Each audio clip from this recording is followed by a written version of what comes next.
Today we uncover the untold, funny, and shocking moments behind one of the greatest battles in history, David versus Goliath. Let's begin.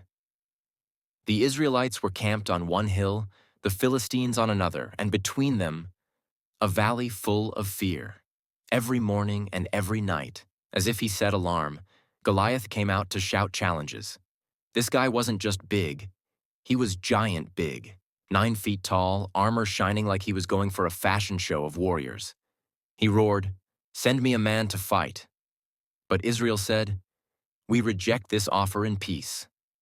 Even King Saul pretended to be busy any time Goliath appeared. Meanwhile, somewhere far from the battlefield, a shepherd boy named David was taking care of sheep, probably singing psalms and minding his business. His father Jesse said, "Go and give your brothers food, and check if they're still alive." So David arrived at the battlefield carrying bread and cheese, basically doing food dispatch. But immediately he entered the camp, he heard one loud voice terrorizing the whole nation. When he saw Goliath, he said, "Who is this giant shouting like he owns the world?" David moved from soldier to soldier asking, "So what will the man who defeats this giant get?" The soldiers answered, "The king's daughter, riches, and tax exemption."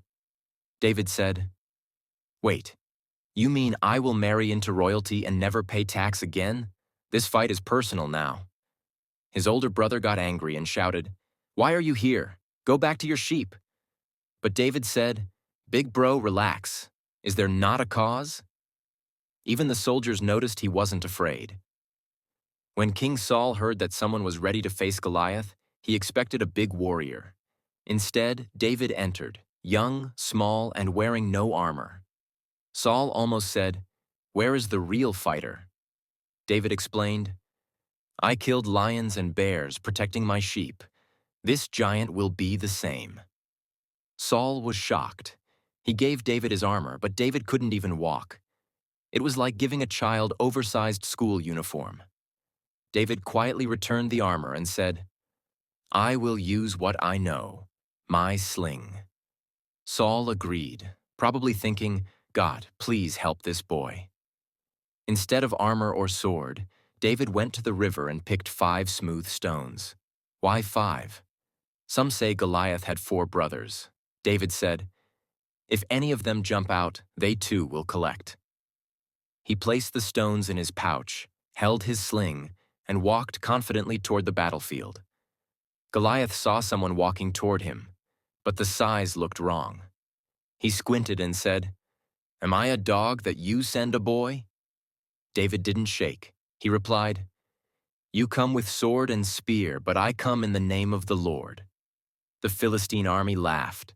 The Israelites prayed silently, "Lord, please don't let this boy embarrass us."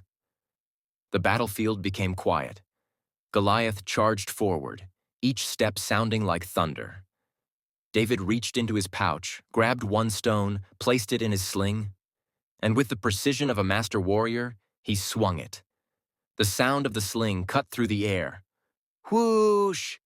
The stone flew like it had divine GPS and struck Goliath right in the forehead.